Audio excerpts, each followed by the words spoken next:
UFC 313, Ankalaev versus Pereira takes place this Saturday. And as usual, the Ground and Pound podcast has got you covered with a best bets video.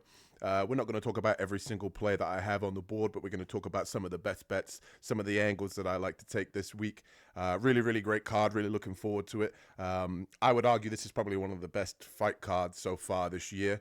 Yeah, we're going to get into the action and talk a little bit about some of the plays that I like the most on the board, see where some of the value is, and yeah. Before we do get into some of the picks, I just want to say, dog of the week is crushing it right now. If you want to find out who that dog of the week is for this week and continue to tail on the hot streak that we've been on over on this channel, then you're going to have to wait until the end of the video. Stay tuned. But as I've said many times, 5-2 on the channel. 3 in a row currently, hoping to make it 4 this week with our pick, and I'm very invested in this one this week. I really, really like it. But yeah, Dog of the Week's been going very strong over here on the Ground and Pound podcast. Obviously, this is the best bets video, the first one we've been releasing on the channel, but we do a podcast every weekend with my co-host Carlos, and we break down the whole entire fight card. That is where I give out my Dog of the Week, but you lucky guys are going to get a best bets video this week talking about who I like for this particular card. Before we get into the picks and continue to talk about these picks, hit that like and subscribe button. Let us know who you like in the comments, who you guys have this week, who you guys might be betting on, and let's get into the picks. And first up, a play that I really, really like this week, Ignacio Bahamondes. Ignacio Bahamondes started off as the underdog currently at the start of the week. He's now flipped to a slight favorite. He is minus 125, so I actually think there's still some meat on the bone in this matchup. I would have him priced more around like the minus 150, minus 170 price tag. The reason for that is we've seen with Jalen Turner in multiple occasions now, lost 3 of his last 4.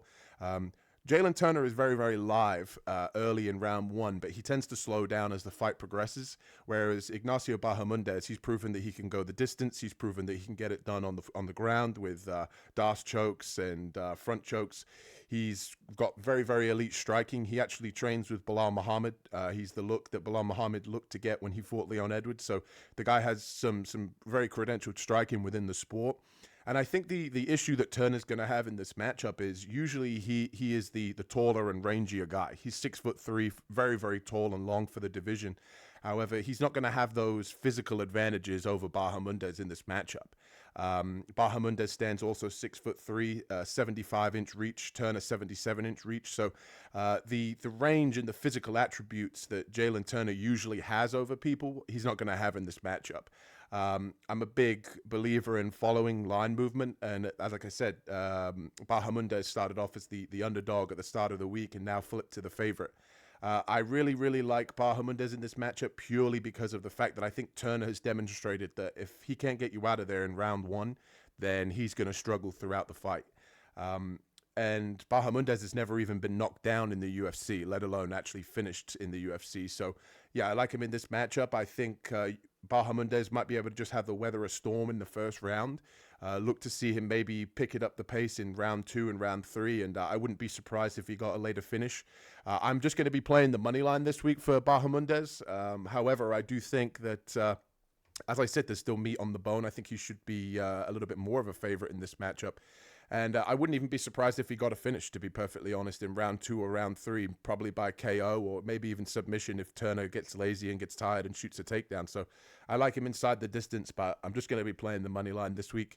And as I said, I think there's still meat on the bone. So hopefully Bahamondes proves me right, and he starts off the best bets video on a green streak.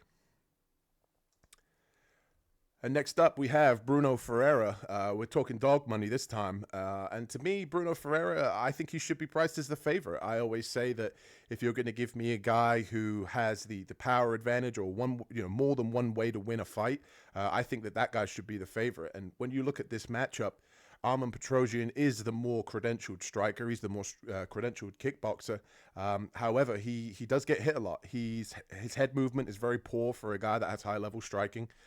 He is the more crisp striker in the matchup. However, we've seen time and time again, Bruno Pereira just has an ability to catch his opponent. And the way that I see this fight kind of going is Arman's going to have success early, kind of, pitter-pattering, keeping it as a technical striking matchup, being the taller, rangier guy. However, as the fight progresses, Pereira is going to catch him at some point. And you don't have a nickname like the Hulk for a reason.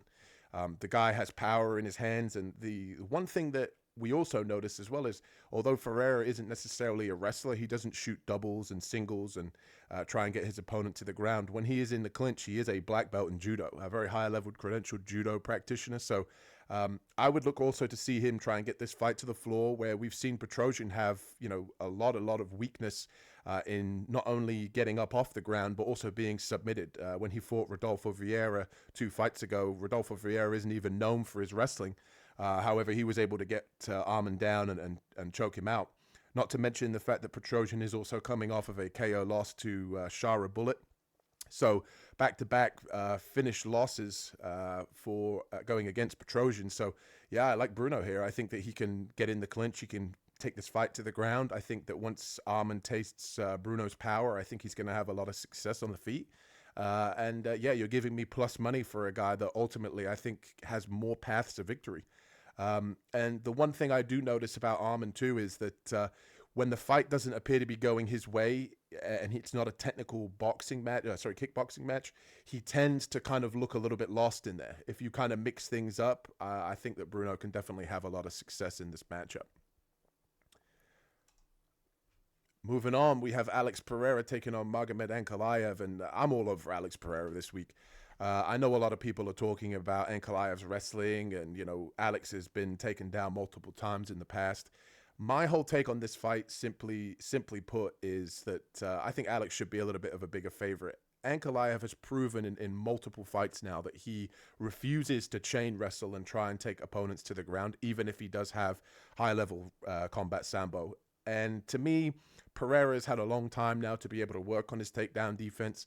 He's the bigger, more physical guy. He overwhelms guys with his size. Even at 205, he's huge. Look to see him probably move up to heavyweight, but that's another story for another day. I think the secret's out on Ankalaev. It's proven he can't take calf kicks, which is one of Pereira's main weapons in fights. Ankalaev has also demonstrated that he refuses to wrestle over long periods. And the one thing that really has me spooked, if you're picking Ankalaev, and one of the reasons I'm on Pereira, is Ankalaev, when things don't seem to go his way, he visibly demonstrates that he's hurt. In the Jan Blachowicz fight, he was visibly hurt to the calf, which is, as I said, one of Pereira's main weapons. But you also have to factor in the fact that once Alex sees that his opponent is hurt, I think he's going to be able to go in for the kill. If Ankalaev does also get the takedown, I'm not necessarily too worried, because he's proven that he's more of a lay and pray than a posture up and ground and pound or look for a submission. And Pereira does a fantastic job of controlling his opponents on the ground with posture, controlling their posture, holding them up against him so they can't get off any damage. And as the old saying goes, every single round starts on the feet, which is where Pereira is going to have the advantage. Two-time Glory Kickboxing World Champion in 2 different divisions. And the one thing that, like I said, has me spooked this week with Ankalaev is the fight is going to be taking place during Ramadan. I have to say that other fighters like Bilal Muhammad have obviously fought during Ramadan and looked fantastic, but Ankalaev has openly said that he's refused fights during Ramadan in the past. So it kind of has me a little bit spooked to go with Ankalaev. So I'm all over Pereira here at almost an even money price tag. And I think that you could argue as well that you could take Pereira by KO or decision in a double method, which would help you get the odds a little bit closer to even money there.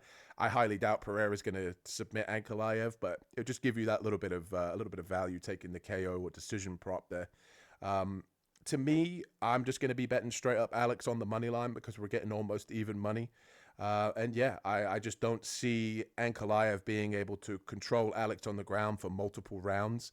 And because every fight starts on the feet, I think those calf kicks are going to wear on Ankalaev, and we're going to see what Ankalaev's made of in the toughness department, because we all know about that left hook of Alex Pereira. So I like Pereira this week. Definitely somebody I'm going to bet on at almost even money. And next up, we have the confident parlay. This is a pretty chalky parlay. You see a couple of favorites on this card that we definitely like, and I'm trying to get a little bit of value out, and this is the best I've been able to come out with. But So going from left to right, we've got the over 1.5 in the ladies fight, the Lucindo versus Amanda Lemos fight. You tend to see a lot of the women's fights, they tend to go a little bit longer, so the overs are a nice little parlay piece sometimes that we can use. I do think this fight will get over 1.5. Most of the fights that they do have, they do go over 1.5. There is the occasional finish on the Amanda Lemos side. I very much doubt that Lucindo is going to be able to take this fight to the ground and submit Lemos. You might see the fight being taken place on the floor. That's probably where Lucindo is going to want to get this fight. However, I don't think she's going to be able to finish Lemos. I think she's defensively sound enough to not get finished, especially in over a round and a half. Lemos does have power on the feet. We've seen her, crack other opponents, but like I said, it tends to be later on when the fighters tend to get a little bit more tired. So I do think that over 1.5 is fairly safe in this matchup. And then we have Carlos Leal. Carlos Leal is going to absolutely dog walk Alex Morono in this matchup. I think Morono has proven that he's on a bit of a decline, so I do think that Leal will be able to find a finish. However, he's not going to submit Morono purely because of the fact that Morono is such a high-level black belt. I personally believe that he's going to get knocked out. I think Leal's going to be able to find the chin on the feet. But just in case, we're going to go double method with the KO and decision prop here. Just that way, we're not predicting that there is going to be a finish, but we're just kind of safe with the double method here. Just gets the odds down a little bit. And the same with Rufy this week. With Rufy taking on King Green, Bobby Green. I think that he's probably going to find the chin of Bobby Green. We've seen Bobby get hit multiple times now. We see him coming towards the end of his career, I believe. I believe he's 38 now. He likes to fight with his hands down, and you can't fight with your hands down against a guy like Rufy. Rufy's going to be able to find the chin, I think, of Bobby Green. But yet again, we're going to take the double method. Check out on your sports books. It should be under something like method double chance or double method. That way you can kind of get the odds down on a fighter where he's not live for a submission or that's not his game. Rufy's never had a submission in the UFC. He's mostly going to look to strike. I think that's pretty much why this matchup was put together, is just purely for a striker's delight between Bobby Green and Rufy. But yeah, I've got Rufy pretty heavy in this one. That way we can kind of get a little bit more of a better price tag in this parlay here. I feel pretty good about it. Like I said, he got minus 110. So that's going to be probably one of my bigger plays this week with this 3-leg parlay. And I like all three. I like all 3 legs. I don't really see a way that it fails to cover in this one. So definitely a confident play this week, and hopefully we can end on a high. But before we do talk about dog of the week, which obviously, like I said, is on a huge roll, three wins in a row, 5-2 on the channel. Hit that like and subscribe button. And this is the moment that you've all been waiting for. Dog of the week this week is Justin, the highlight reel Gagey. That's right. I know what some people are going to say. They're going to instantly come at me in the comments. People are going to talk about how, Justin just got knocked out by Max Holloway, and can he still take a punch? He's had over 10 months to recover from that KO loss. Also, I just want to point out as well, his opponent's coming off of a much greater time off and a much longer layoff, coming off an ACL injury that he suffered in his last fight. He's fighting Rafael Fiziev. Rafael Fiziev hasn't fought in 17 months, coming off an ACL injury, and he's taking this fight on short notice, week and a half, stepping in for Dan Hooker, who got an injury. So to me, this fight makes perfect sense for dog of the week. Justin Gagey already beat Rafael Fiziev a couple of fights ago. We saw this fight a couple of years ago, and Justin was able to win rounds 2 and 3 quite comfortably once he got into the swing of things and once he got his boxing going. I'm going to break down a little bit about how I see Justin being able to win in this matchup, the keys to victory. So to me, it's going to come down to pressure. Justin needs to be able to get inside of the kicking range of Fiziev. Fiziev loves to be able to stand on the outside and blast big body kicks. He goes to the head, he goes to the body.